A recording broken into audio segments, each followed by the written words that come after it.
Cerita mempersembahkan Sabda Pandita Ratu.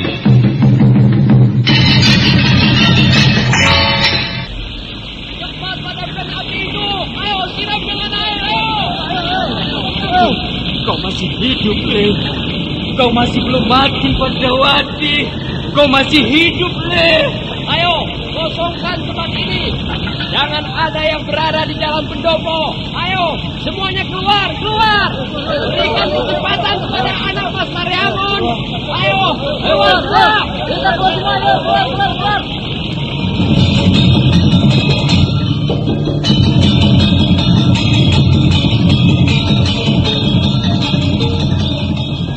Sabda Pandita Ratu, sebuah kisah penuh dilema, tragedi cinta anak manusia, perebutan tahta, mabuk harta dan duniawi, serta silaunya kehormatan, di mana keangkara murkaan merajalela karena dendam yang membara. Kisah ini berlatar belakang berdirinya Singasari. Ken Arok, dialah pemuda yang merekuk pahit getirnya kehidupan. Namun sebenarnya, dialah yang harus melaksanakan sabda-sabdanya. Perjalanan sengsaranya adalah awal untuk meraih keberhasilan, untuk menuju kejayaannya di saat Singasari berdiri.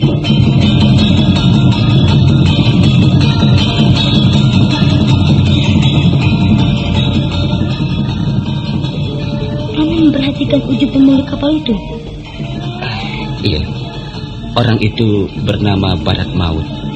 Mengapa? Dari mana Paman bisa mengetahui namanya? Di antara anak buahnya ada yang menyebut nama itu. Mengapa dengan orang itu, Badrawati? Wajahnya seram, Paman. Matanya hilang sebelah. Ada bekas luka yang melintang di keningnya. Mata yang hilang itu tentu akibat perkelahian. Kemudian tangan kanannya putus, Paman. Tangan itu kemudian diberi kait, bukan? Iya. Ada bekas darah yang mengering pada kaitan itu, Paman. Tidakkah Paman memperhatikan hal itu? Darah yang mengering itu artinya orang itu tentu sering menggunakan kaitannya untuk melukai orang, Paman. Dan bahkan mungkin untuk membunuhnya.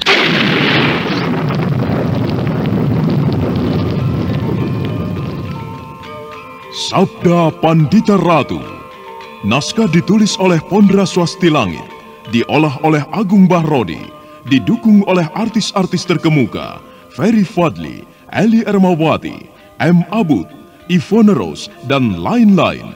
Teknik dan montase Ibing Arifin, dengan sutradara Dian Pertiwi. Sabda Pandita Ratu dalam episode ke-25 ini dengan judul Lidah Api Abadi.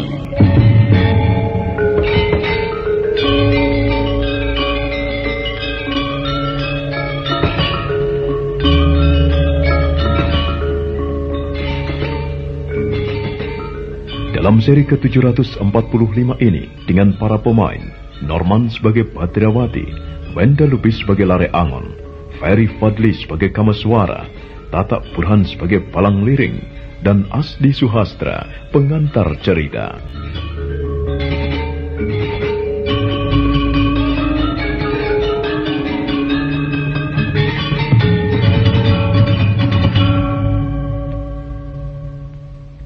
Lare Angon tak bisa menahan gelak tawanya. Lare Angon tertawa berderai sambil memandangi Badrawati. Badrawati yang merasa tak ada sesuatu yang lucu pada dirinya hanya bisa tercenung, kedua alisnya bahkan mencuat.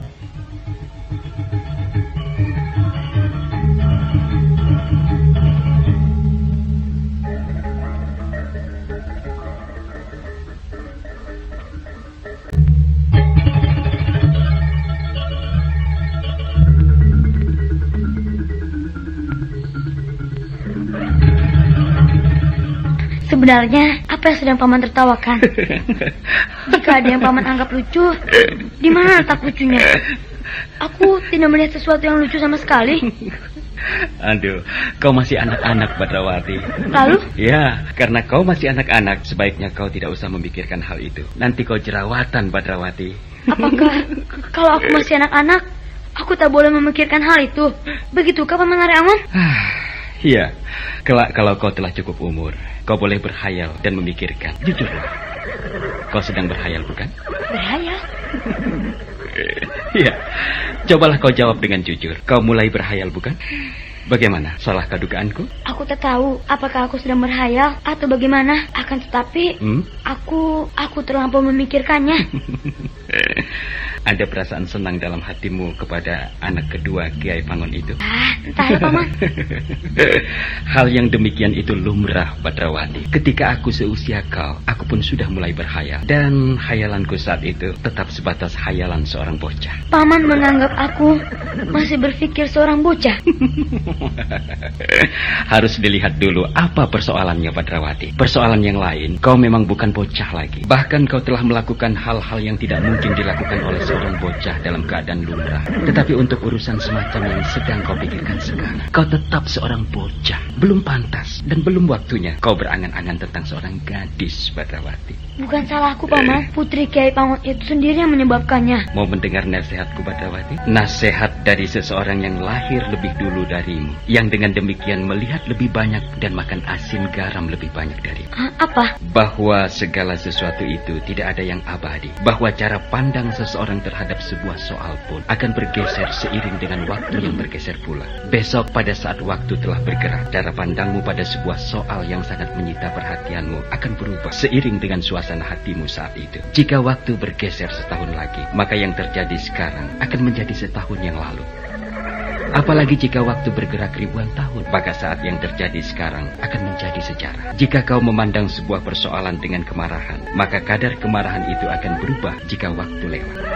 Jika kau melihat persoalan dengan kesedihan, maka kesedihan itu pun akan larut jika waktu lewat. Jadi? Ya, jangan gampang melarutkan perasaan untuk sebuah persoalan. Lebih baik kau hanya melihatnya dengan yang ada di kepalamu. Jangan terlampau banyak melihat dengan menggunakan apa yang ada di dadamu. Baiklah, aku mengerti yang Paman maksud. Bagus. Kalau begitu, aku akan melupakannya. Itu tak mungkin, Badrawati. Tak mungkin. Sering aku melihat orang berkata sepertimu. Ingin melupakan. Lupa itu tidak bisa terjadi hanya karena diinginkan, Badrawati. Lupa akan terjadi kalau ingatan di kepala ini memang tidak lagi menjangkaunya. Atau dengan kata lain, benar-benar lupa. Benar-benar sudah tidak ingat lagi. Biasanya, jika seseorang berusaha keras ingin melupakan sesuatu, sesuatu itu justru semakin lekat di kepalanya. Ingatan tidak bisa hilang dengan cara disengaja. Tidak mungkin, Badrawati. Jadi, kalau aku ingin melupakannya? Persoalanmu terlampau sederhana sekali. Mengapa kau harus berusaha melupakan? Biarkan saja seperti apa adanya. Tanpa kau sadari nantinya, kau akan lupa sendiri, Badrawati. Masih ada yang mengganduli kepalamu, Badrawati? Aku ingin berkata jujur. Akan tetapi, tolong Paman jangan mentertawakan aku. Baik, bagaimana? Kau merasa ragu? Kalau kau merasa ragu, sebaiknya tidak usah. Simpan saja sendiri. Tidak, Paman. Aku tak ragu. Aku akan menceritakan kepada Paman Aryawan. Nah, katakanlah. Ada sebuah angan-angan. Seandainya aku menjadi suami Kang Bos Sakti. Bagaimana ya? Aku sudah meminta kepada Paman untuk tidak mentertawakan aku. Sudah aku katakan. Keinginan semacam itu seperti jamur megar di musim merang saat penghujan dan berdiding. Namun demikian, kemarau datang. Sudut pandangmu nanti akan berubah, Badrawati. Apalagi jika kelak kau melihat gadis lain yang lebih cantik. Sudahlah, Badrawati, jangan pikirkan hal itu lagi. Kau masih anak-anak. Ayo kita lanjutkan perjalanan lagi. Tunggu, masih ada yang ingin aku bicarakan lagi, Paman. Soal apa lagi? Uma Durga Parabandari. Kenapa dengan Uma Durga Parabandari, Badrawati? Tidakkah kemunculan wanita itu mengundang pertanyaan Paman Aryawan? Ya, aku juga memikirkan hal itu. Aku bertanya di dalam hati, mengapa Uma Durga itu juga muncul di tempat ini? Ada apa sebenarnya, Badrawati? Iya, ada apa sebenarnya? Yang jelas, ia tentu mempunyai sebuah kepentingan. Kepentingan apa? Itu yang belum kita tahu. 3 orang pemilik Raja Mata Durga lengkap dengan majikannya itu berada di wilayah ini. Damar Tahun, Panji Saprang, dan Pamenggatsing. Jelas bukan suatu kebetulan. Apalagi tempat ini sangat jauh daripada Pukan Dandang Kandaga. Dan keadaan ini tidak bisa dianggap remeh. Aku yakin si rambut putih itu masih hidup. Meskipun aku telah melukainya. Dan luka itu sangat parah. Akan tetapi, kehadiran perempuan itu akan mampu menyelamatkan nyawanya. Demikian juga dengan Damartaul. Baiklah, mari kita bicarakan hal itu sambil berkuda, Badrawati. Baik, mari Paman.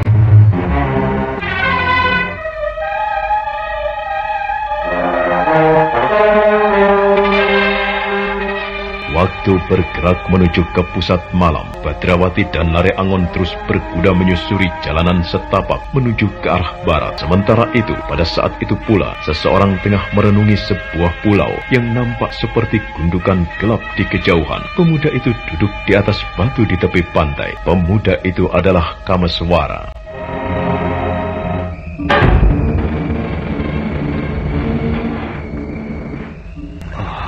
Aku telah mengaduk pulau itu dari ujung hingga ke ujung. Aku telah memeriksa, nyaris tak ada yang bisa lepas dari perhatianku. Tak ada orang yang aku temukan di sana. Tak ada sesuatu yang menarik perhatian. Aku tak menemukan sesuatu apapun. Aneh sekali. Jika demikian halnya, apakah kisah tentang hantu itu hanya sekedar omong kosong belaka? Juga cerita tentang api yang aneh dan menyala-nyala itu? Mana? Aku tak melihatnya.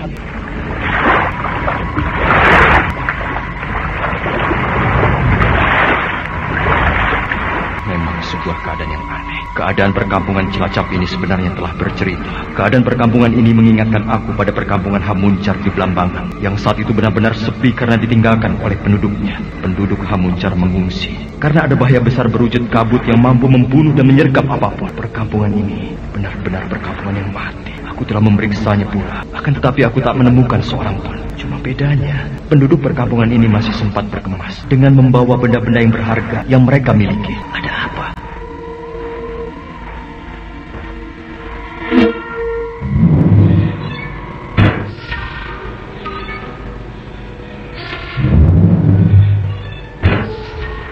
Ombak yang bergulung dari pantai bergerak susul menyusul hingga kemudian lidah ombak yang paling besar mampu menjilat kaki Kameswara. Manakala ombak itu kembali ke tengah, gerak pasir dirasakan Kameswara seperti menghisapnya. Tiba-tiba Kameswara berdesir. Ia melihat sesuatu di kejauhan.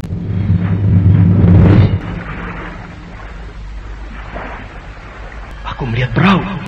Aku benar tak salah lihat. Yang terapung-apung di sana itu benar sebuah perahu yang dipasangi sebuah lampu kecil. Aku akan mendekatinya. Aku akan menggunakan perahu kecil yang di sana itu untuk mendekati. Aku berharap siapapun orangnya yang sedang berada di perahu itu, ia akan dapat memberikan keterangan kepadaku.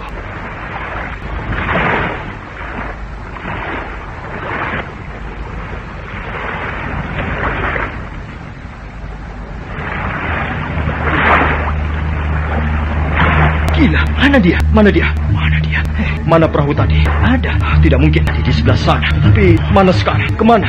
Aku tidak salah lihat. Aku benar-benar tidak salah lihat. Tadi aku melihat sebuah perahu yang dipasangi sebuah oncom. Atau mungkin sebuah ublik yang nampak berkelap-kelip. Tapi sungguh aneh. Sekarang hilang.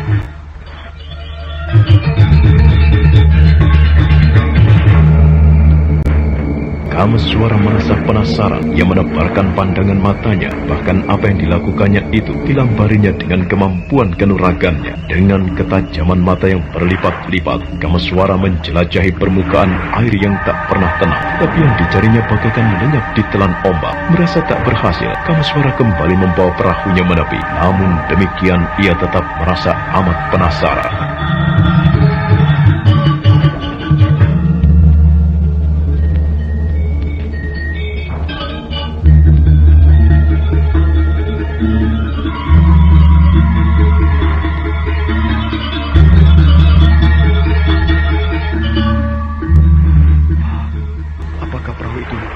Dan kemudian tenggelam. Atau apakah perahu itu tadi yang disebut hantu? Hantu Nusa Kambangan berwujud perahu dengan penumpang tak dikenal. Oh, gila, itu di sana.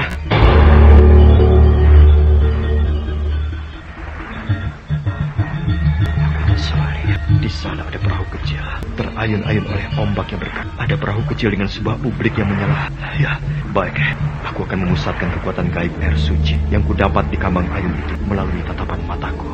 Aku akan mengetahui ada apa di sana.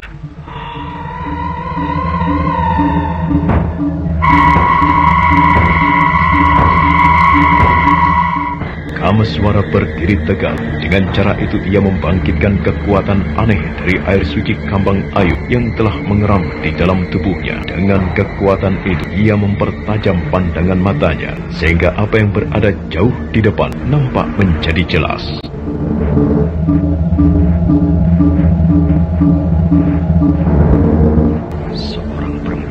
Seorang perempuan duduk di atas sampan. Ini lebih aneh dan pikiran lagi. Biasanya yang menjadi nelayan adalah para lelaki, tetapi ini seorang perempuan, dan di tengah malam seperti ini, keadaan ini jelas janggal, ganjil. Baiklah, aku akan mencoba mendekatinya sekali lagi, dan aku tidak akan memberi kesempatan kepada orang dalam perahu itu untuk lepas dari penglihatan mataku.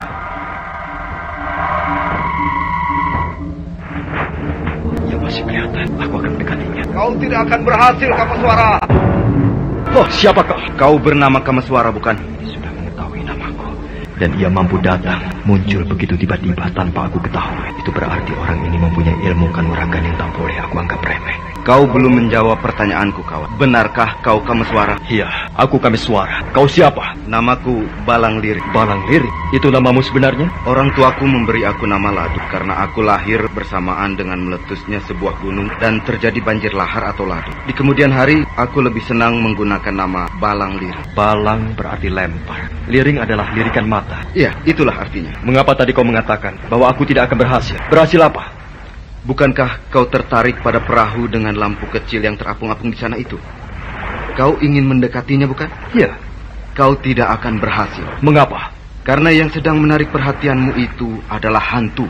Kameswara terperanjat. Kameswara menoleh ke arah laut. Perahu kecil yang terapung-apung itu tetap berada di sana. Kameswara mencoba berpikir sejenak, tetapi tetap saja hal itu merupakan sesuatu yang luar biasa. Kameswara merasa kemunculan lelaki muda bernama Balang Liring itu pun sebagai suatu hal yang aneh. Kameswara terperanjat mendengar jawaban orang yang baru saja muncul menemuinya itu. Kameswara menoleh ke arah laut. Perahu kecil yang terapung-apung itu tetap berada di sana. Kameswara mencoba berpikir sejenak, tetapi tetap saja hal itu merupakan sesuatu yang luar biasa. Kameswara merasa kemunculan lelaki muda bernama Balang Liring itu sebagai suatu hal yang aneh. Ada suatu hal yang janggal yang dicurigainya.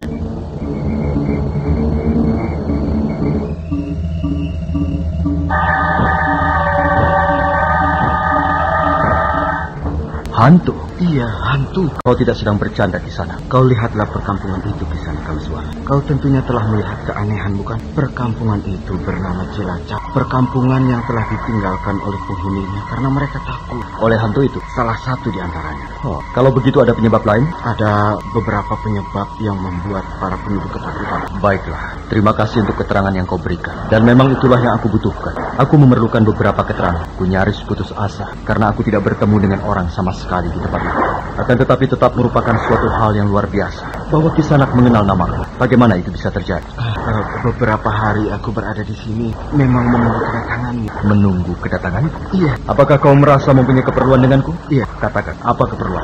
Ada orang yang memberi petunjuk kepadaku bahwa kepadamu aku bisa meminta bantuan untuk menyelamatkannya. Kau bermaksud meminta bantuan untuk menyelamatkannya? Menyelamatkan orang yang berada di atas perahu itu? Menyelamatkan bagaimana Kisanak Balang Liring? Bantuan apa yang dibutuhkan dariku? Merebut jasadnya. Merebut jasadnya? Jasad apa? Jasad istriku. Jasad istrimu? Istrimu mati? Tidak bisa disebut demikian, Kisanak. Nyai Durga Parabandari telah merebut jasadnya dan menggunakan tubuhnya. Durga Parabandari menggunakan jasad istrimu? Iya, lebih tepat Durga Parabandari yang kembali ke kehidupan nyata ini dengan meminjam dan manjing pada tubuh istriku. Gila. Aku berharap kau bisa menolongku, Kameswara. Aku tidak ingin Warakenya itu terlampau lama menggunakan tubuh istriku. Kapan peristiwa itu terjadi? Hingga saat ini telah 10 tahun lamanya. Jadi 10 tahun yang lalu Durga Parabandari itu lahir kembali ke dunia ini dengan tidak melalui kelahiran lumrah, akan tetapi langsung menempati dan merampas jasad orang yang sudah dewasa? Benar, dan orang yang kau maksud itu adalah istriku.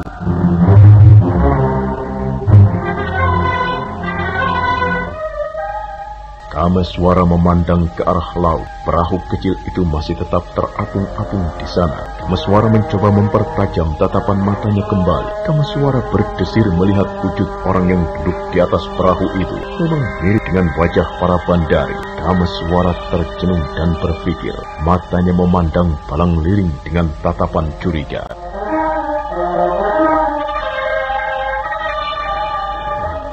Benarkah apa yang kau katakan itu, Kisana? Apakah kau tidak sedang menyiapkan sebuah jebakan untuk... Jebakan? Jebakan apa? Aku tidak berbohong, Kameswara. Apa yang aku sampaikan itu hal apa adanya, sejujurnya. Bagaimana kalau aku tidak percaya? Kau tidak percaya? Aku lebih merasa curiga daripada percaya. Aku minta kau mengatakan apa adanya.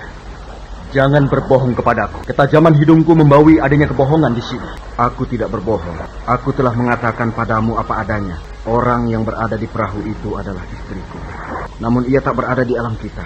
Dikatakan mati, nyatanya belum. Dikatakan masih hidup, akan tetapi aku tak pernah dapat menyentuh. Kau pintar mengarang sebuah cerita. Tidak, bahkan sama sekali tidak, Kameswara. Tetapi aku melihat kau berbohong. Bau kebohongan itu sangat tajam menyeruak ke hidungku. Oh, apakah menurutmu apa yang aku sampaikan kepadamu ada yang kelihatan bohong? Ada yang janggal? Tolong katakan. Di mana letak kebohongannya? Firasat. Firasatku yang mengatakan kalau kau bohong. Hanya karena firasat? Iya. Bagaimana kalau firasatmu itu ternyata salah? Tak mungkin. Sayang sekali. Kau lebih percaya pada firasatmu, Kisana Kameswara. Sehingga apapun yang berasal dari orang lain, kau anggap salah. Jika demikian, cara apa yang harus aku gunakan agar kau bisa percaya padaku? Mengaku saja, daripada aku bersikap kasar kepadamu.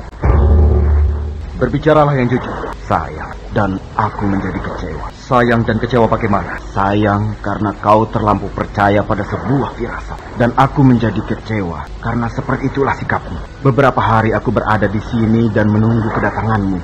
Aku membayangkan kau akan menolongku. Namun yang aku dapatkan justru sikap yang sama sekali bertolak belakang. Jangan banyak berbicara yang tidak bermanfaat. Cepat katakan dengan jujur siapa kau dan apa kepentinganmu denganku. Apa kepentinganku? Telah aku sampaikan. Belum. Sudah, belum. Aku tahu kau berbohong.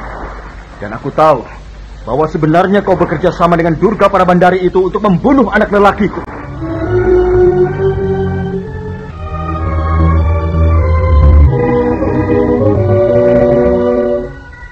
Kameswara memandang dengan tatapan mata tajam. Kameswara kemudian melangkah memutar. Dengan caranya itu Kameswara juga bisa melihat perahu yang terapung-apung di kejauhan.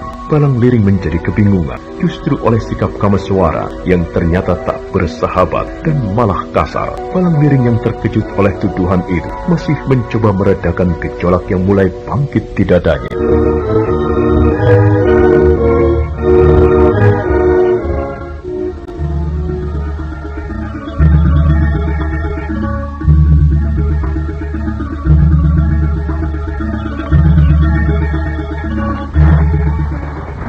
Apa katamu, Kisana Balang Liring?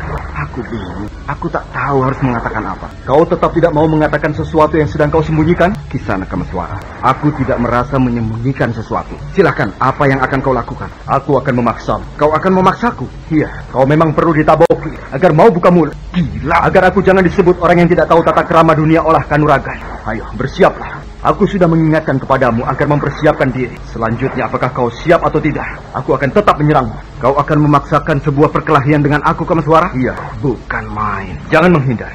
Aku tahu kalau kau mempunyai kemampuan kanuragan yang tinggi. Kau mampu hadir dan muncul begitu saja di belakangku. Menunjukkan kalau kau bukan orang yang sembarangan. Orang yang bukan sembarangan, selama ini aku lihat hanyalah kaki tangan Durga Parabandari. Gegabah sekali kalau kau mengambil kesimpulan dengan cara serampangan seperti itu. Aku tak pernah gegabah. Aku selalu berkeyakinan. Dan selama ini apa yang aku yakini selalu benar. Jawablah, atau kau akan menyusul hantu itu. Mati penasaran dan kesasar-sasar di alam Pangrantunan. Baiklah, baik. Jika itu yang kau kehendaki, aku tidak akan menghindar. Akan kuhajar kau hingga babak belur. Dan baru aku hentikan kalau kau mau mengaku bahwa kau adalah kaki tangan Durga.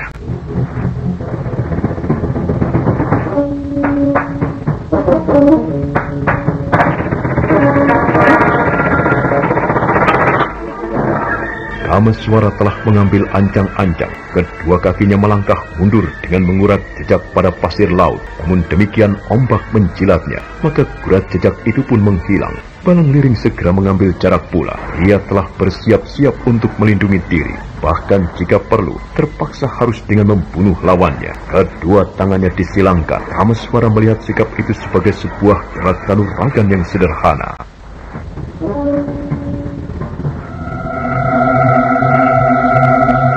Kau telah siap? Aku telah siap. Bagus. Jangan sesali seandainya kau harus mati di tanganku. Aku akan menyesal kalau aku mati di tanganmu. Dan aku akan mengutukmu sebagai orang yang sombong dan tidak tahu diri. Jangan banyak omong. Bagus. Dari benturan tangan aku melihat bahwa kau mempunyai kemampuan yang bisa kau andalkan untuk menghadapiku, Kisanak Balangliring. Jangan kau merasa sungkan. Aku melihat gerak kembangan kanuragan yang kau tunjukkan tadi, gerak kembangan yang sederhana. Tetapi di balik gerak kembangan yang sederhana itu, kau pasti menyembunyikan sesuatu.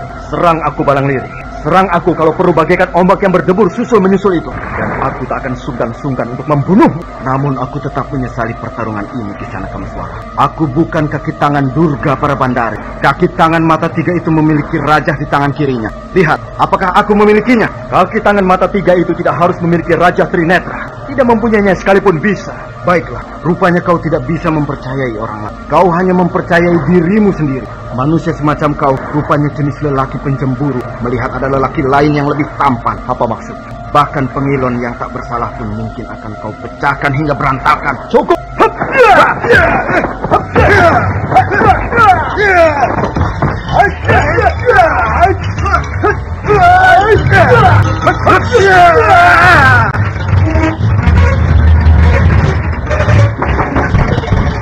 Kameswara menyerang Balangliring bagaikan banjir bandang.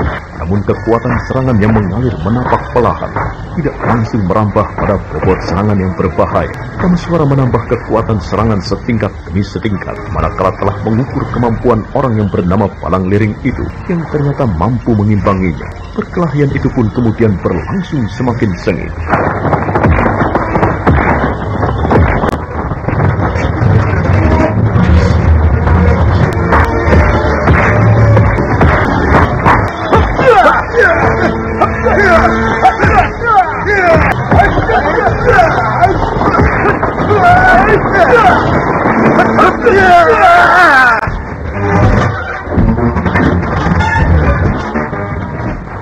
Bukan main. Sudah kuduga bahwa kau mempunyai kemampuan yang patut kau andalkan untuk menghadapiku.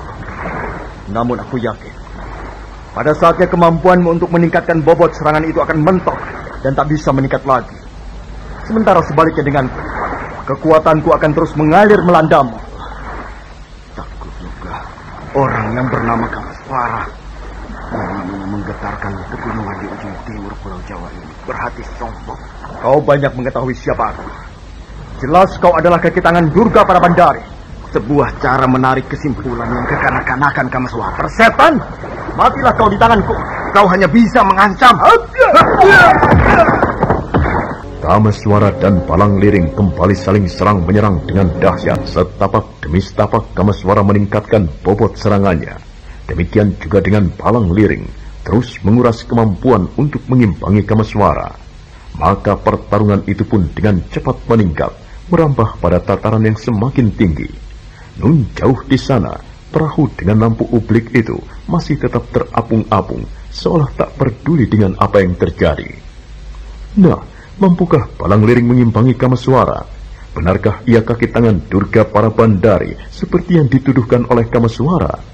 Saudara pendengar, untuk mengetahui jawabannya, ikutilah kelanjutan kisah ini dalam seri berikutnya. Sampai jumpa.